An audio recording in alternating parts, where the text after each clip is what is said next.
What's going on, everyone? Chris from Pickdawgz.com here with the Wraparound, where we're going to be breaking down the NHL action going down on Tuesday, November 28th, 2023. Before we get into it, though, if you like this content, make sure you drop a thumbs up and subscribe to our channel. I appreciate all the love and support. Now, if you're looking for my best bets on the board, make sure you head to Pickdawgz.com, click the Premium Picks tab at the top of the page. We've been demolishing the books over there for the better part of the last couple months, so don't wait any longer. You can check out any of the daily passes, but the best value is a long-term pass. It's going to get you access to my premium plays daily, and the longer you subscribe, the better the value. Now, let's make you some money with the holiday season right around the corner over at Pick Dawgz Premium. Now, we've also launched our late-breaking info all-access pass. Really off to quite the run to start with that all-access pass. Now, this, again, is for that elevated service for the high roller bettors, dropping $1,000 or more per game. I get it. It's not for everybody, but that all-access pass gets you added insight on the games that I'm betting and the games that I add throughout the day. Getting that late information is key, especially in today's landscape of any sport. You guys all know with all this nonsense around load management and guys playing or sitting. So I'm doing this to take the load off of you guys. I keep an eye on these games and get you the most up-to-date information as I find it. I'm also starting to weight a lot of these plays as well. My top weighted plays on the board have already had big bettors investments returned to them, and then some through the first couple of days. So if you want more information, text LBI to 443-780-5663, and we will get you hooked up. Anyways, we have a full card of NHL action on Tuesday. Are you ready? I'm ready. Let's get into it.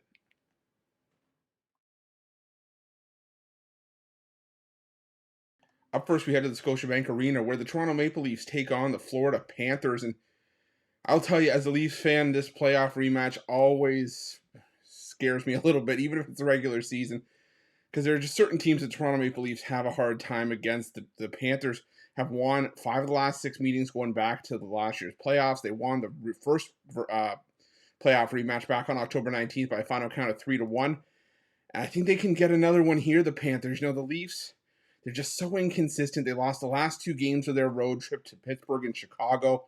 And I don't know if I can get behind Toronto right now. I mean, the goaltending at times has been shaky. They've given up at least 3 goals in 6 of their last 8 starts. Like I said, I think the Panthers are just playing some solid hockey right now. And this Panthers team has been decent on the road, 6-4-1, and the Leafs just 5-4 at home. And I believe that they've still had that run where they've given up at least 4 goals in each of their home games, or if the run is over, it was like the first 8 games of the season. So I'm gonna go with the Florida Panthers here. I just think that's where the value is in this one. Should probably be lying close to a coin flip, but this Toronto line bias always gets a little bit out of hand. So give me the Florida Panthers in the plus money.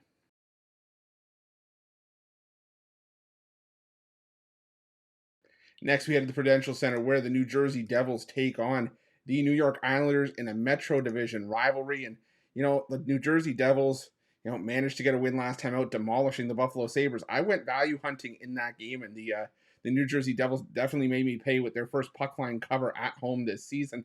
But maybe I'm a glutton for punishment, but I'm going to go back to the Islanders again here, simply just because I think this game should be lined closer to a coin flip. I don't see the Devils as minus 178 favorites here. The New York Islanders have had the upper hand on the Devils in recent meetings. They've won 5 of the last 7 meetings, and even when the Devils last year finished the season as well as they did, the Islanders, despite being a team that missed out on the postseason, split the 4 games with the New Jersey Devils last year as well.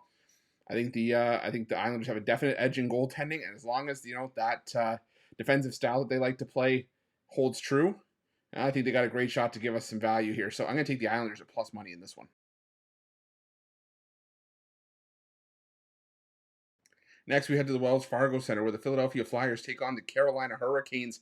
And it should be an interesting divisional matchup between 2 teams out of the Metro. And, the Philadelphia Flyers managed to get that win over the New York Islanders like we just talked about. And they've won 6 of their last 8 games.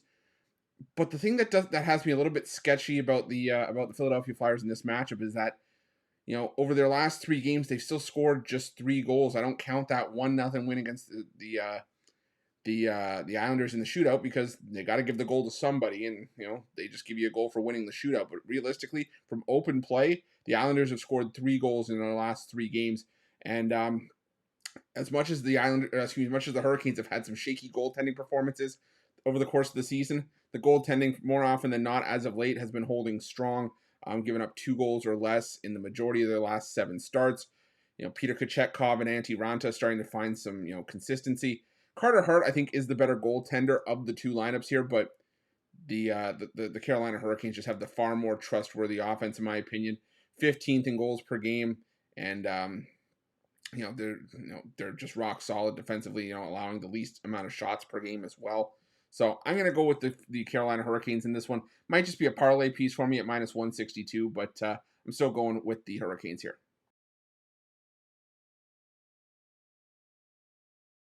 Next, we head to the XL Energy Center, where the Minnesota Wild take on the St. Louis Blues, and the Minnesota Wild finally firing their head coach amidst this 7-game losing streak that they're mired in.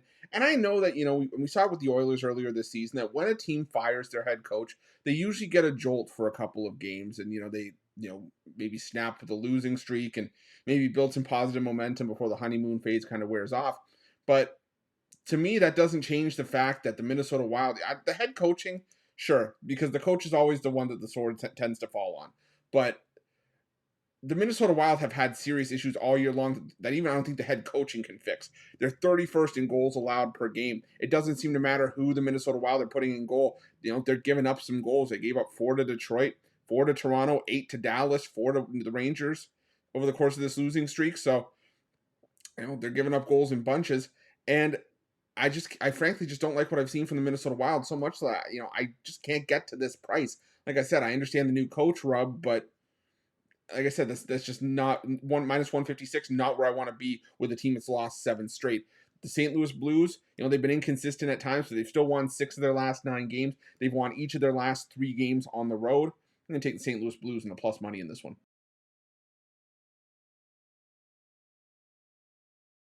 Next, we head to the Bridgestone Arena, where the Nashville Predators take on the Pittsburgh Penguins. And, the Nashville Predators seemingly coming out of nowhere, to win their last 5 games. They've looked really good over the course of this win streak as well. They've won 6 of their last 10, and they're coming off of that 3-2 win over the Winnipeg Jets. And the thing that benefits the Nashville Predators is that the majority of those wins have come at home, where they are for this game. Now, the Pittsburgh Penguins, they got a win over the Toronto Maple Leafs last time out, but this is also a Pittsburgh team that's been really hard to trust on the road. They've lost their last 2 road games, and goal scoring at times has been an issue for the Pittsburgh Penguins. In a game that I don't expect to be all that high scoring, I think I still got to roll with the Nashville Predators here, get the coin flip price. Maybe they're trying to, beg me to take the Predators at this price, and, they're trying to tell me to take the Penguins. Man, I don't care. They're going to have to do a little bit more begging, or they're not going to have to beg me hard enough. I don't know what I'm trying to say here, but either way, what I am trying to say is I'm taking the Predators at the coin flip price at home in this one.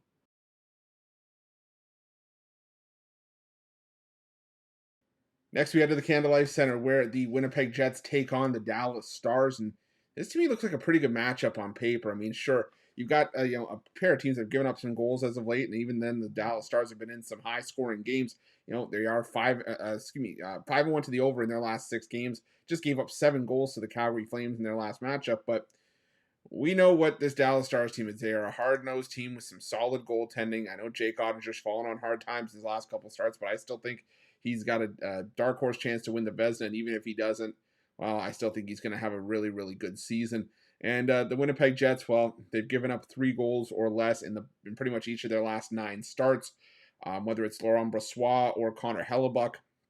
You're getting good goaltending from the Winnipeg Jets, and it's been a reason why this Winnipeg Jets has had so much success in recent games. They've won 8 of their last 10.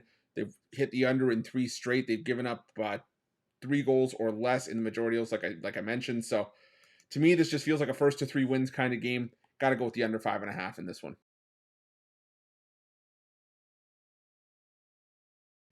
Next, we head to the United Center, where the Chicago Blackhawks take on the Seattle Kraken. And the Chicago Blackhawks, well, this team is in a bit of a tailspin right now. There's stuff going on the ice, off the ice, and it's just a bit of a disaster right now, as this team has lost 7 of their last 9 games and 6 of their last 7. They just lost to the St. Louis Blues at home 4-2. And I will give the Blackhawks credit. They will provide value in spots. They beat the Toronto Maple Leafs in overtime. Cash is plus 223 Dawgz, plus 207 Dawgz. Cashing on the road against Tampa Bay. Cashing at home against the Florida Panthers at plus 169. But I just don't know if this is a spot where I want to do it. Now, the Seattle Kraken, not what they were last season, a team that really was dominant on the road. But they've won 4 of the last 5 meetings against the Blackhawks. And I just think that right now the Kraken are still the better team. The goaltending, I would say, has been a lot more consistent for Seattle. Normally, you're seeing the Blackhawks give up 3-4 goals a night, and the Kraken are just more likely, I think, of the two teams to keep the goals against down in this game. So, give me the Kraken to win this one in regulation, -115. Like I said, this is just maybe a fade of the Blackhawks more than anything else.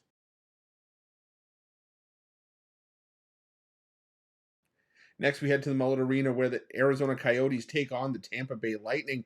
And the Tampa Bay Lightning on the second half of the back-to-back here, a spot that hasn't necessarily been kind to Tampa Bay in the past. 1-10 in their last 11 games played on no rest. It's just a bad spot for the Lightning. And not only that, you saw Andre Vasilevsky in the first half of the back-to-back having the Lightning take one on the chin 4-1 against the Colorado Avalanche. And the thing for me is that, as much as I would like to say, if you're a Lightning fan, start Andre Vasilevsky here. The dude's just coming back from back surgery, and you don't normally start the same goalie on the second half of a back-to-back if you start him on the first as it is. So you're probably going to see Jonas Johansson here, and he is definitely, like I've said, all along up until Andre Vasilevsky came back a couple games ago. Johansson and Matt Tompkins are a step down from Vasilevsky, a massive step down. The Arizona Coyotes, they tend to play their best hockey at home.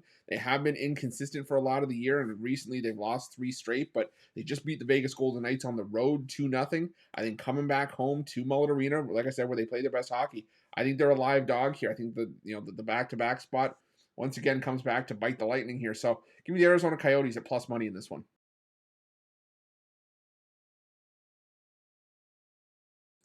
Up next, we go to Rogers Place, where the Edmonton Oilers host the Vegas Golden Knights. And the Vegas Golden Knights, well, they're on the second half of the back-to-back here, which, historically just has not been kind to them. They are 2-7 in their last 9 games played on no rest.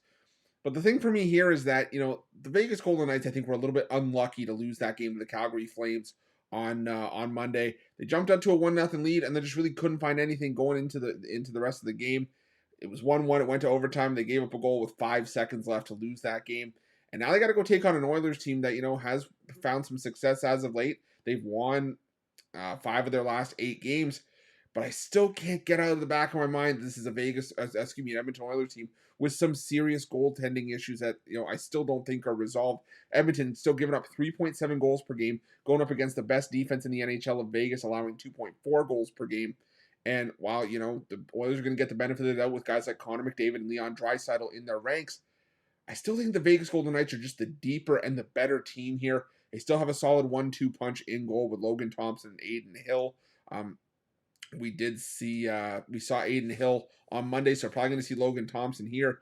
And I think that the Vegas Golden Knights, maybe I'm a glutton for punishment, but I think they have value here at plus 110. I got my butt kicked with the Vegas Golden Knights on Monday. Well, let's try it one more time. Give me Vegas at plus money in this one.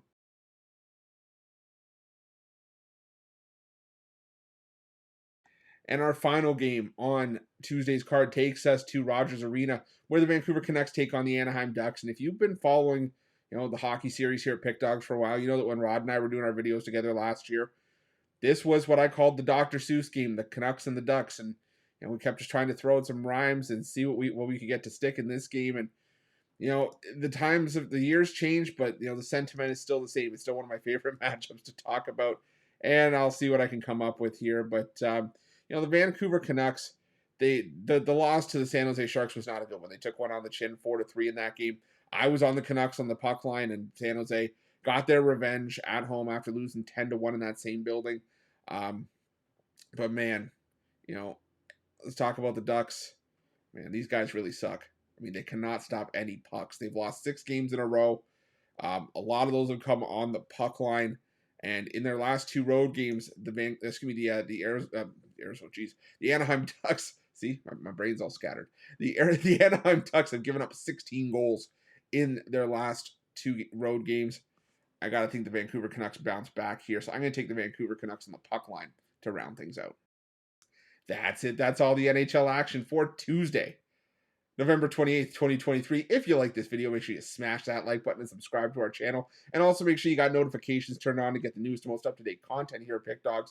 And if you're looking for my best bets, you can find them at Pick Dawgz Premium. And if you're looking for more information on my late-breaking info all-access pass, and to find out if it's right for you, make sure to text LBI to 443-780-5663, and make sure to let me know your NHL picks in the comment section below. Thanks for watching.